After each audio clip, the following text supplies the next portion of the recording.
The White House wants to improve the cybersecurity and resilience of critical infrastructure. The head of the Partnership for Public Service, Max Stiers, says the federal government must revitalize its cyber workforce. Michelle Amante is Vice President of Federal Workforce Programs at the Partnership for Public Service.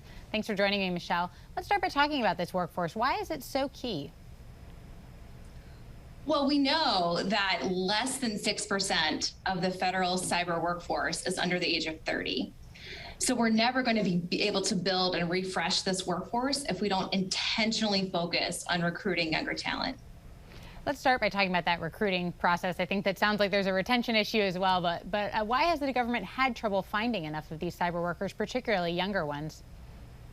Well, I think you can't be complacent about the issue. I mean, this is a problem government-wide for every occupation, but cyber in particular because there is such an aggressive talent market.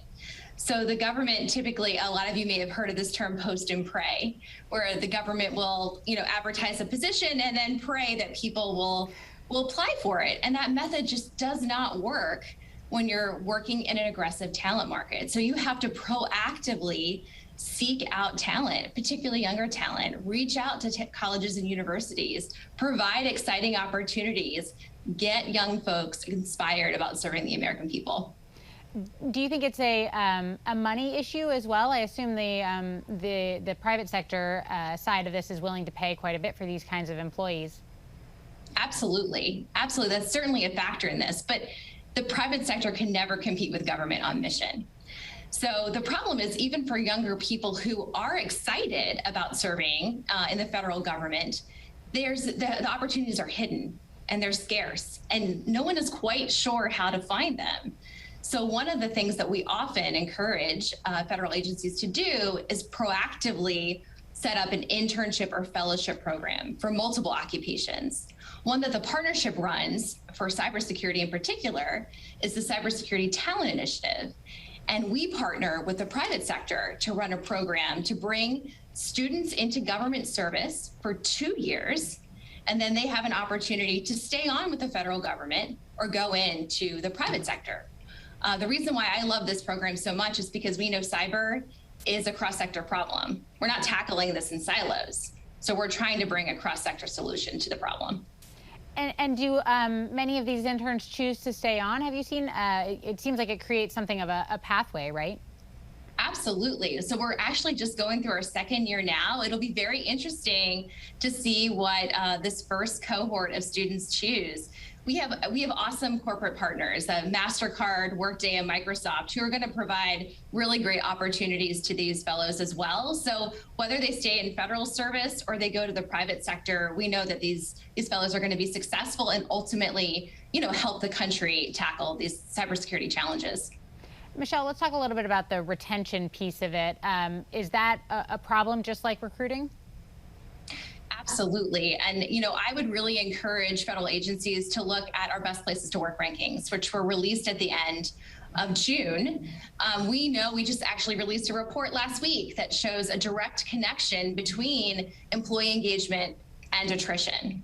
So as those employee engagement scores decrease, your attrition will increase, which, while it's intuitive, we now have a model that shows that direct correlation. So agencies should be really paying attention to their employee engagement scores, making sure their leaders are inspiring and setting the vision, making sure they're having an inclusive workplace where people can bring their full selves to work every day. This is particularly important for Gen Z, who, when they're looking for a federal opportunity, DEI is top of mind for them. And so federal agencies really need to be investing in making sure they have a diverse, equitable, and inclusive workplace.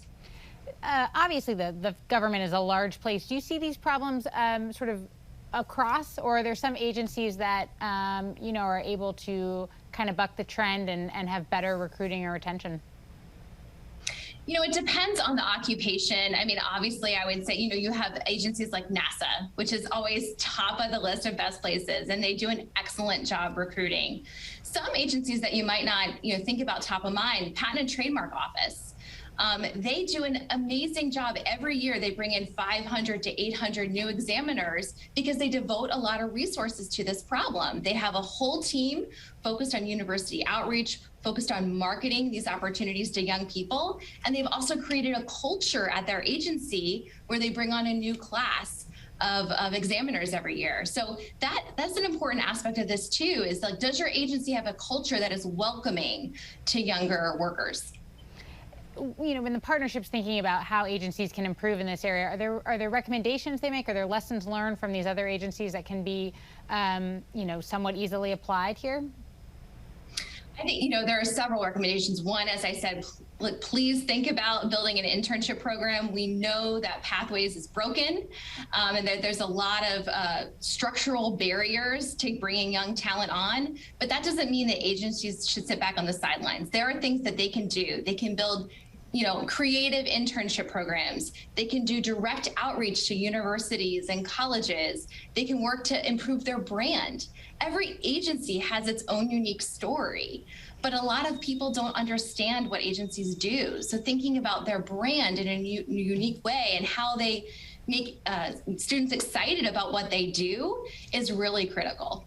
Thanks so much, Michelle.